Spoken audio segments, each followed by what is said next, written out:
Hello guys, ito yung bagong software upgrade ngayon ni Satellite. Yung GIE model. Ito mga maliliit.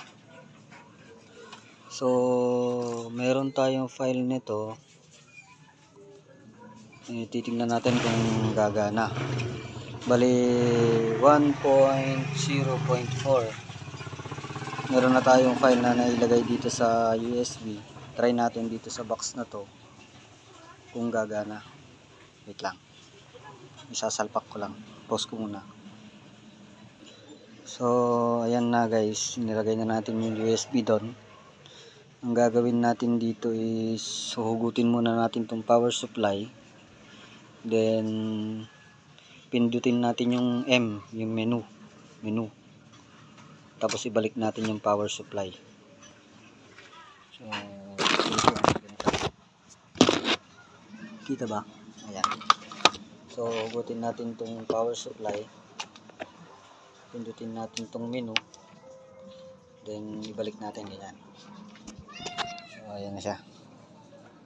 Ayun yung papakita sa satellite. Ayun, napakita na yung logo. Ayan. Ayan. Pwede na nating bitawan yung menu. So mangyayari dyan, mamamatay yung satellite. Kailangan mo yung i-power on ulit.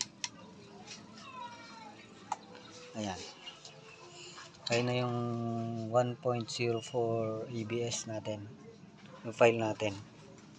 So gamit yung remote natin, tuloy lang natin siya sa start, gamit yung scroll down, tapos okay. Ayan, ito yung ayun o,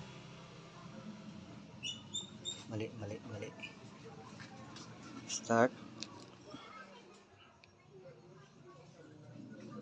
Bakit ayaw? Wait lang, tingnan natin ulit. So ayan na siya guys, okay na siya. Bali ang ginawa natin dyan is tinurn off lang natin, tapos tinurn on ulit. Yun yung naging iba niya. PM nyo lang ako guys sa mga kailangan ng file natin neto. Bali weak or no signal yung nagpapakita dyan kasi wala tayong nakalagay na antena. Pero at least ito ngayon is gagana na siya. Yun lang.